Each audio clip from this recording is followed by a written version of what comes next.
Four most important topic, ये 5 marks का topic है।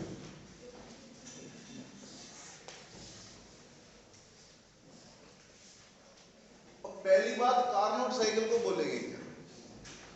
कार्नोट साइकिल करता है, कार्नोट साइकिल का दूसरा नाम होता है heat engine,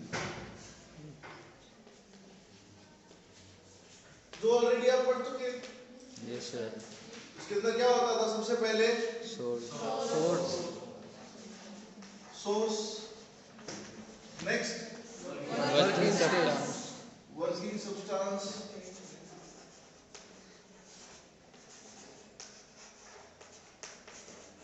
and then next sink.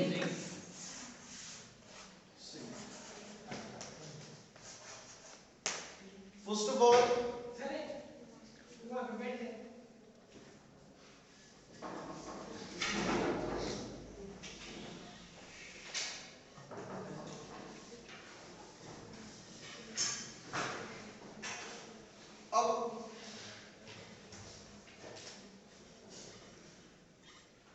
Heat engine exactly मतलब कार्नोट साइकिल एग्जैक्टली है क्या?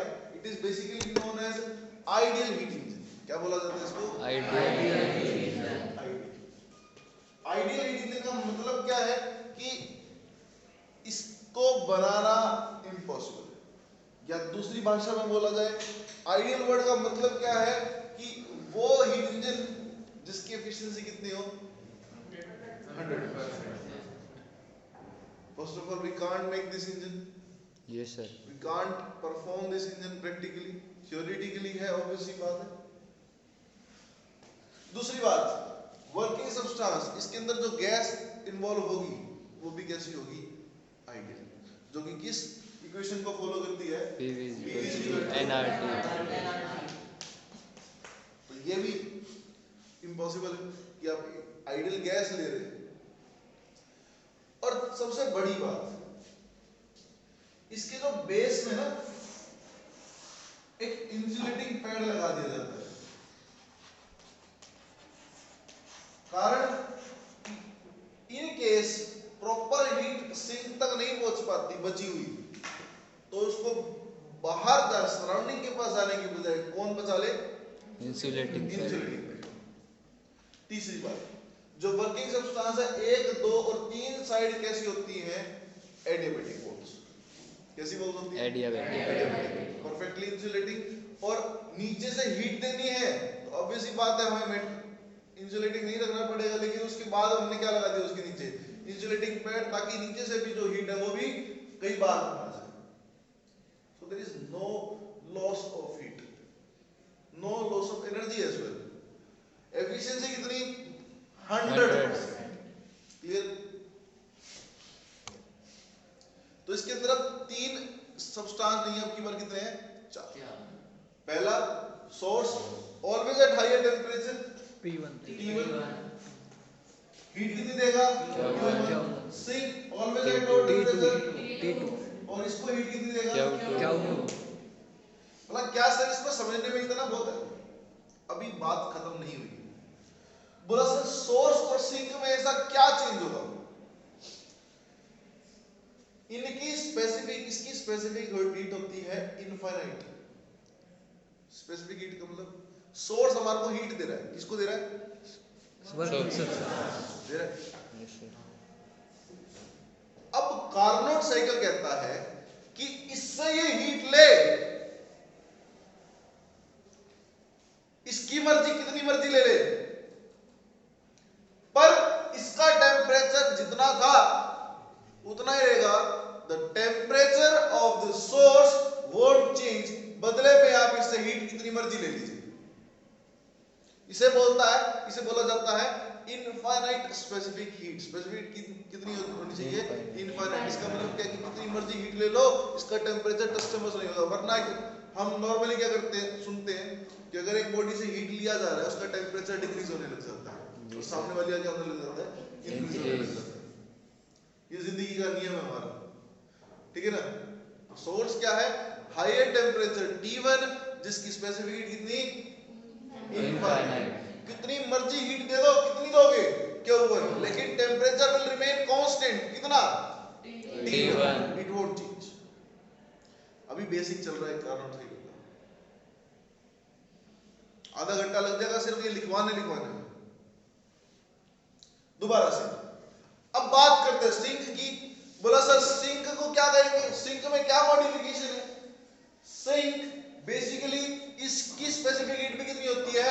इनफाइनाइट। कितनी होती है? इनफाइनाइट। ऐसा कमाल कर दिया। अब क्या होगा, इसको कितनी मर्जी हीट दे दे, देगा कितनी?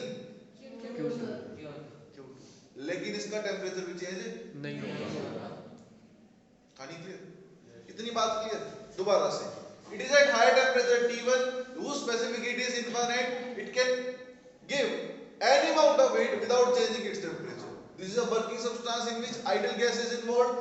To prevent the loss of heat, Insulating. we use insulating pad below the Working substance. Three sides of the working substance, three walls of the working substance are perfectly insulating, perfectly adiabatic. अगली बात, sink is always at high temperature T2 whose specific heat is also infinite. It can absorb any amount of heat without changing its temperature. Clear? Yes, sir. अब देखिए,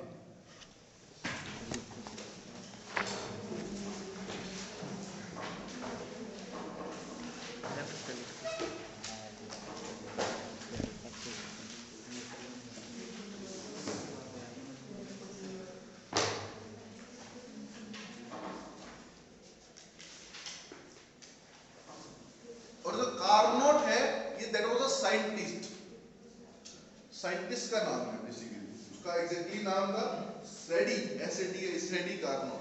ठीक है, clear? शुरू करें? शुरू करें।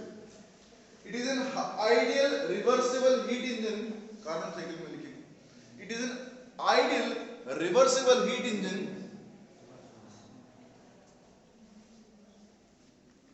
that operates between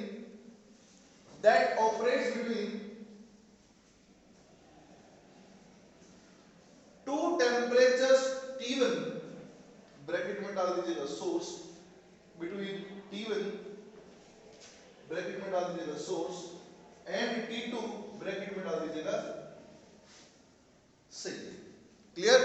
yes sir.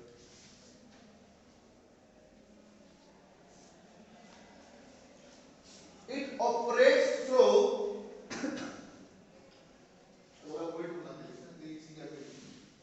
it operates through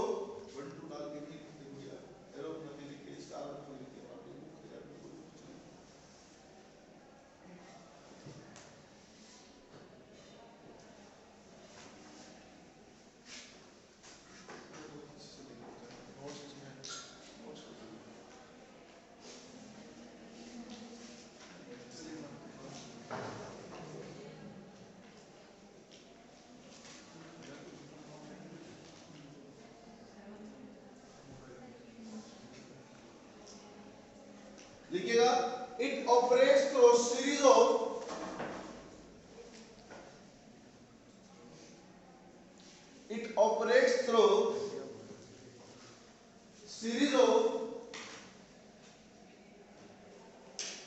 two isothermal and two adiabatic processes. It operates through series of two isothermal and two adiabatic processes. Two isothermal and two adiabatic processes called Carnot cycle. Called Carnot cycle.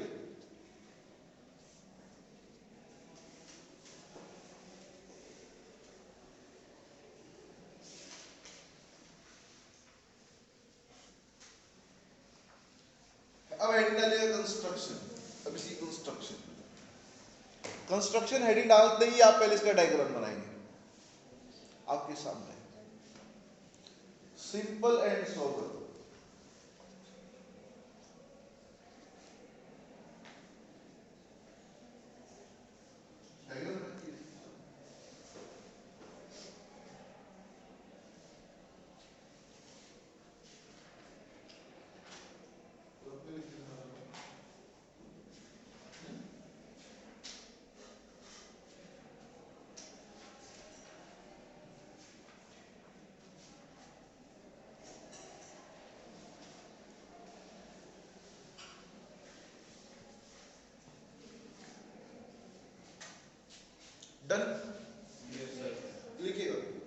सबसे पहले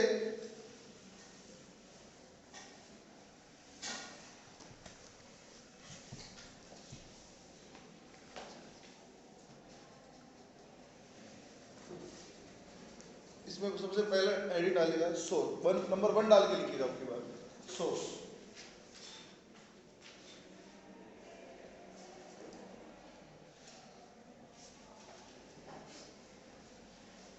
शुरू करें, लिखिएगा it is a heat reservoir, it is a heat reservoir at a higher temperature T1, it is a heat reservoir at higher temperature T1 from which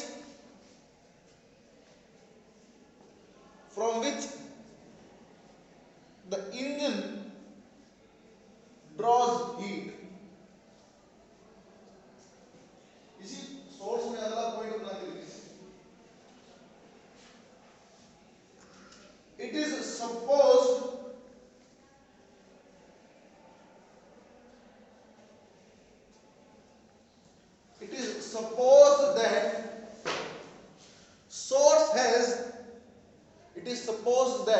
source has infinite thermal capacity, it is supposed that source has infinite thermal capacity and so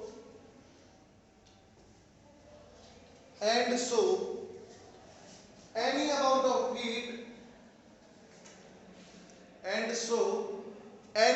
of heat can be drawn from it, can be drawn from it, any amount of heat can be drawn from it without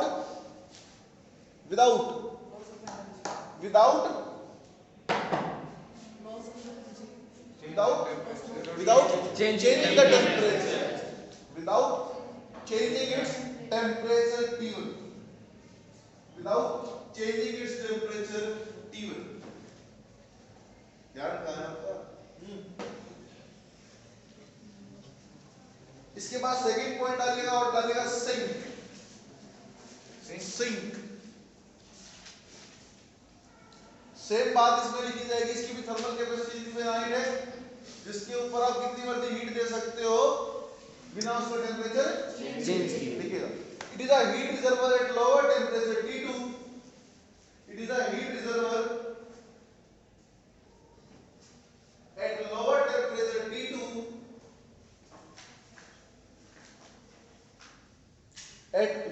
temperature T2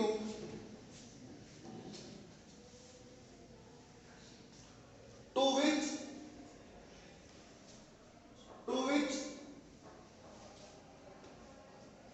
any amount of heat can be added,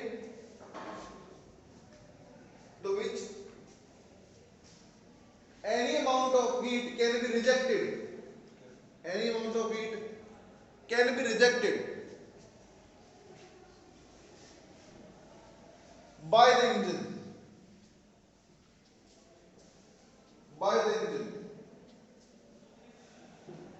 अगला point इसी में, it also has infinite thermal capacity,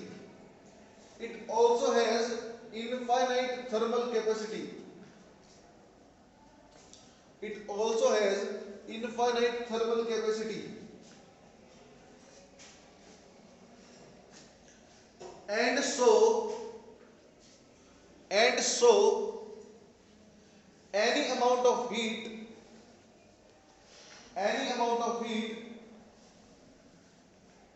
can be added to it, without changing its temperature,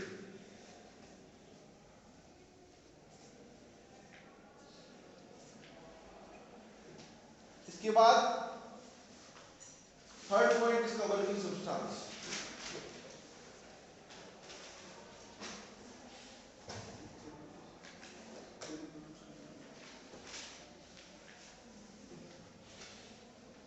working substance is an ideal gas.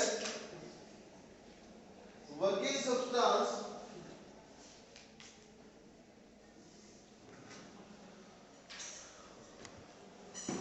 is an ideal gas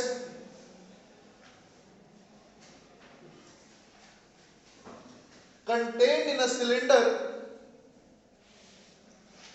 contained in a cylinder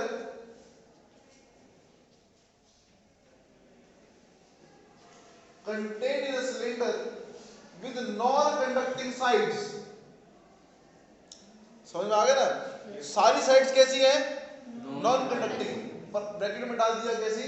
adiabatic poles, non conducting sides, और bracket में डाल दीजिएगा adiabatic poles. और base कैसा होता है इसका? Insulating. नहीं, बेस के नीचे रखा जाता है इंसुलेटिंग पैड, लेकिन उसका बेस है वो कैसा है? कंडक्टिंग। क्लियर? इसी बात को कंटिन्यू लिखेंगे।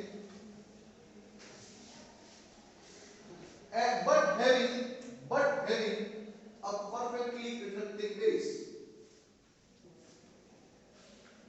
but having a perfectly conducting base,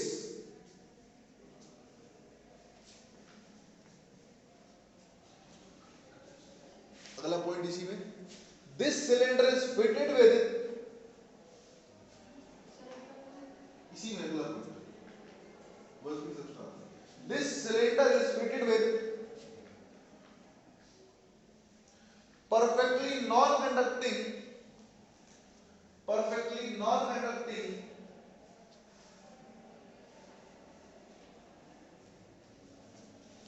and frictionless piston। कहानी क्लियर है? किसी को कोई दिक्कत?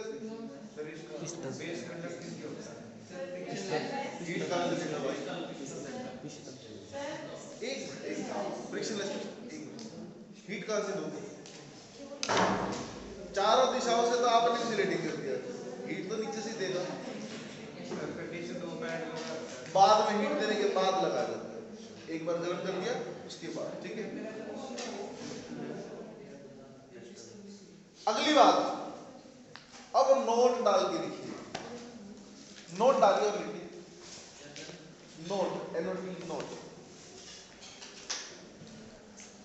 A part of these parts, a part of these parts, a part इकट्ठा होता है बेटा, a part of these parts, there is a perfectly insulating pad, there is a perfectly insulating pad, there is a perfectly insulating pad on which the cylinder can be placed, on which the cylinder can be placed,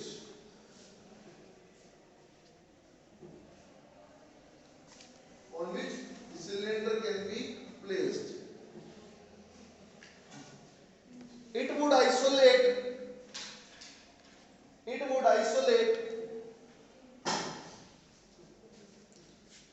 the working substance, it would isolate the working substance completely from the surrounding, completely from the surrounding। दोबारा बोलो इस line को, it would isolate the working substance completely from the surrounding, clear? Hence the gas can undergoes, adiabatic changes।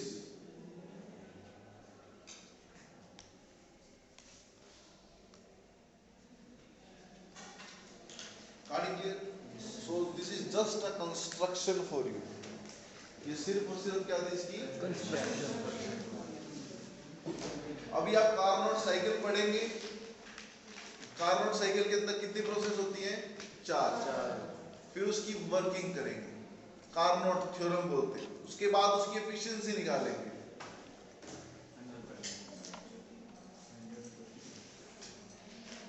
रब कर दो इसको। Yes किधर समझ में आ रहा है?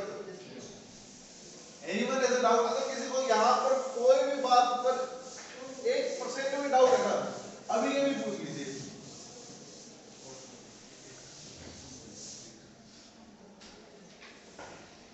अब फिर एक काम कीजिए, हेडिंग डालिए थ्योरी और लिखिए।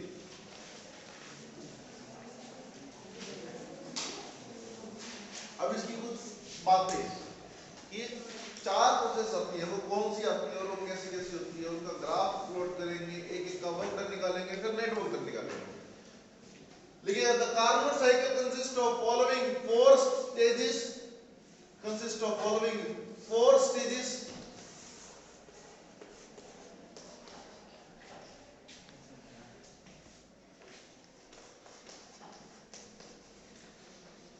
Isothermal expansion,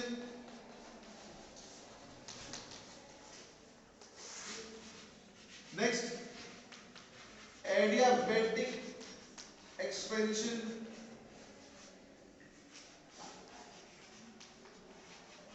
next isothermal compression, वो expansion isothermal compression,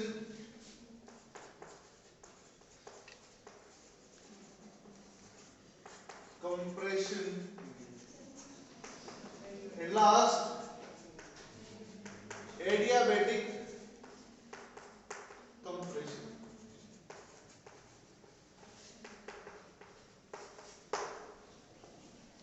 So these are the basic 4 stages or 4 processes which are involved in isothermal, which are involved in Carnot cycle. Clear? मैं प्रेशर वॉल्यूम मतलब PV graph बना रहा हूं, curve के लीजिए, जो आपको कह रहा है वो कर लीजिए। अब आपके सामने मेरी कुछ बातें जो पुरानी कही थी वो रिपीट भी होंगी, उन बातों को मैं पूछूंगा कि भाई एक बात बताओ, जब हम कार्नोट साइकिल परफॉर्म करते हैं, जब कोई साइक्लिक प्रोसेस परफॉर्म करते हैं तो उसका जो नेटवर्क डन है वो कैसे निकलेगा? निकलिए ग्राफ के अंदर जो उसके साइकिल के बीच का एरिया, साइकिल के बीच का एरिया, तो देखिए बनाइएगा सभी। ये प्रेशर है, ये वॉल्यूम है, काम कीजिए पहले देख लीजिए एक बार सभी, एक बार देखिए।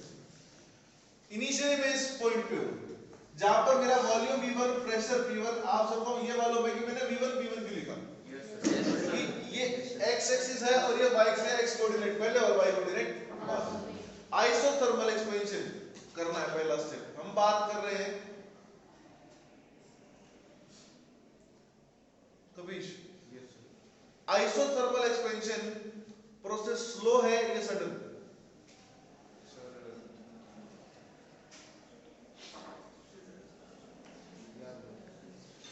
याद नहीं, हम याद हो सकता है याद।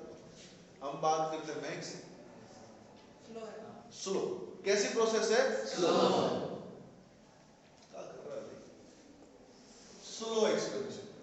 वॉल्यूम पहले यहां था, जब वॉल्यूम यहां पे V1 था ना, अब हम यहां पहुंच गए तो कुल मिला के वॉल्यूम बढ़ा, यहां पर आ गए। इस पॉइंट को बोलिए A, इस पॉइंट को बोलिएगा क्या? B। यहां पर वॉल्यूम कितना? V2 और प्रेशर भी चेंज हो उसको कितना? V2। कोई दिक्कत? No sir. अब कहता बात ऐसी है कि अब हम एक प्रोसेस हुई अभी हमारी, अगर मेरे को इसका वर्क डन निकालना पड़ जाए सिर्फ अकेली का, तो मैं कैसे निकालूंगा?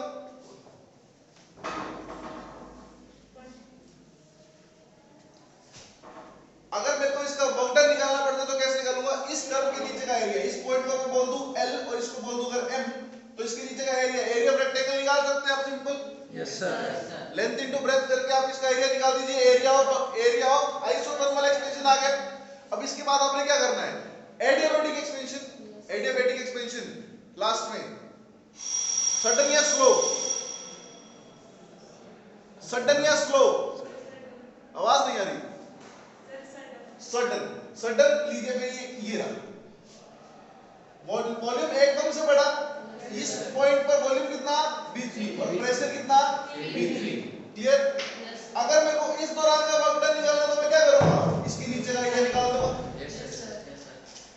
अब मेरे को वापस किस में आना है, कंप्रेशन में। अब मैं कौन सा करूंगा, आइसोथर्मल स्लो।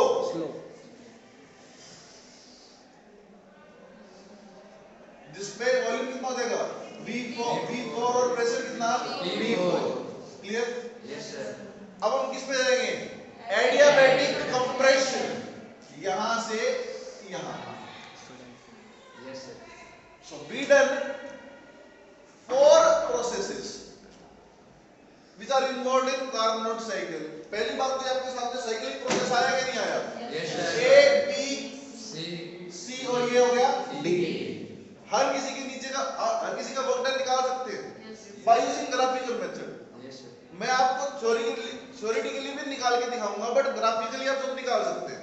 अब कमाल की बात तो ये, हम बात करें केवल सनी से, इसका नेटवर्क डन कितना होगा सर इसका पूरा एरिया किसका, ए बी सी डी, ए और डी नहीं, डी फिर और ए तक।